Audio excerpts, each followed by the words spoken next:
Hey, this is Brent with another chart breakdown for trade therapy. We are talking about Bank of America. It is Wednesday, December 4th. Bank of America was part of our top-down analysis for JP Morgan last week for our Clarity Spotlight. We are looking at a longer-term weekly chart. Bank of America is one of the big four, probably, if not the hardest hit, probably one of maybe the second hardest hit from the Great Financial Crisis, 2008. It has still not made it back to the pre-Great Financial Crisis highs. It's getting close to it now. It has been a long road for Bank of America.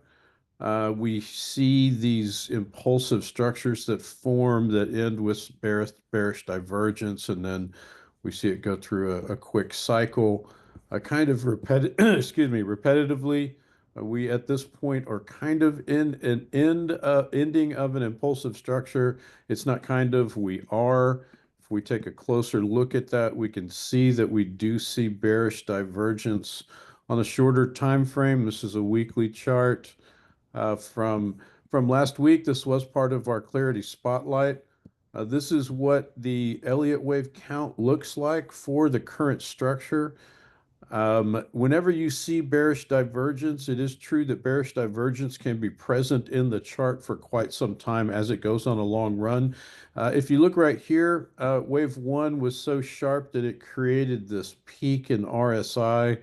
And it was in bearish divergence the entire time as it ran through wave three right here. It was bearish divergent then, but it kept going. So if you do see bearish divergence develop, and or if you look and you notice that you are at the end of a five-way impulsive structure like this, it's time to take the bearish divergence more seriously.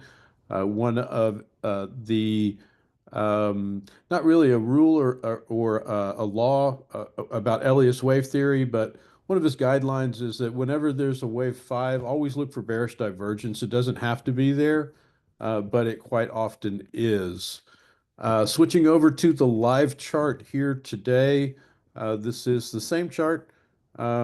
We see the bearish divergence that is currently developed in the chart. We see that Bank of America has a history of developing these bearish divergence conditions prior to it correcting. So it does look like Bank of America is at the finishing um, uh, portion of the impulsive wave structure breakout from its post-COVID correction period. So bearish divergence present in wave five. We probably would not consider any trades at this point.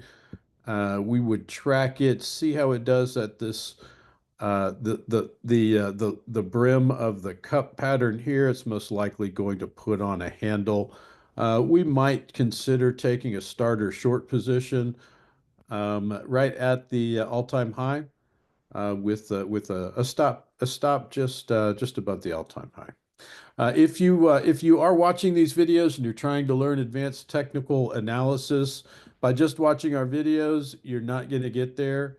You need to be reading our content. It is going to take more than just watching 5-minute videos once a week. It's a good time to think about coming on board. We have extended our Black Friday special, which is 50% off of an annual subscription. We have extended it through the end of the year. So it's a good time to jump on board with Clarity. These videos will probably not be public much longer. We will most likely be putting them behind the paywall by the end of the year. I hope this video for Bank of America was helpful, and I hope everybody got a lot out of the JP Morgan spotlight for Clarity last week.